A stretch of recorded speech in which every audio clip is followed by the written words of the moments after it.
أعوذ بالله من الشيطان الرجيم. بسم الله الرحمن الرحيم.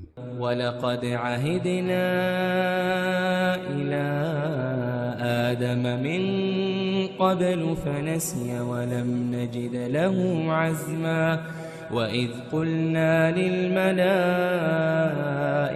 اسجدوا لآدم فسجدوا